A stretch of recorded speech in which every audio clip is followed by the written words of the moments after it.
प्यारे बच्चों, कक्षा 10 के लिए ये ऑब्जेक्टिव प्रश्न डाला हूँ। ये आपकी डेस्क वर्क में दे रखे हैं, मोस्ट क्वेश्चन हैं। अब इसमें क्या दे रखा है, पहले क्वेश्चन आप पढ़ेंगे। निम्न में से अपरिमेय संख्या है, तो अपरिमेय संख्याएं वो होती हैं जिनका वर्ग नहीं होता है। जैसे √2 है, √3 है, √5 है, √7 है, √11 है। ये सभी अपरिमेय संख्याएं होती हैं। तो इसमें देखेंगे अपन कि अणु में 2 रखा है, ये किसी का वर्ग नहीं है, क्योंकि दो किसी का वर्ग नहीं होता है। 4 कितने का वर्ग होता है? 2 का। तो ये परिमेय संख्या हो गई। माइनस वाला कभी अपरिमेय संख्या होता नहीं है। इसमें देखेंगे तो 4 के का वर्ग है 2 का, 9 के का वर्ग है 3 का, तो इसका वर्ग हो रहा है, तो ये परिमेय संख्या हो जाएगी।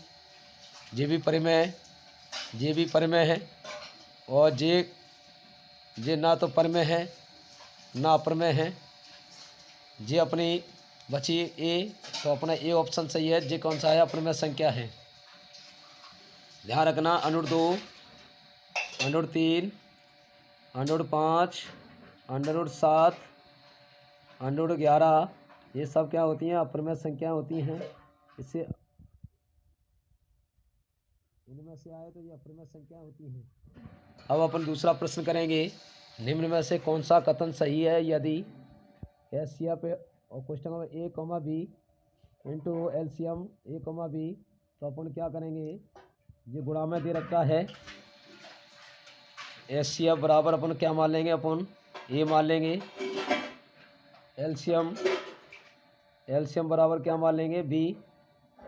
तो अपन इसका अपना सूत्र क्या होता है? दो संख्याओं का गुणनफल बराबर एचसीएफ इंटू एलसीएम। तो अपना एचसीएफ कितना माना है? a, इंटू एलसीएम कितना माना है? b। देखो जी वाला ऑप्शन उसमें है कि नहीं? b पे दे रखा है अपना a इंटू b, तो अपना ऑप्शन b सही होगा। तीसरे सवाल में अपन पढ़ेंगे, किसी बहुपद p कोष्ठक में x के लिए y बराबर p कोष्ठक में x ग्राफ में p कोष्ठक x के शून्यांकों की संख्या।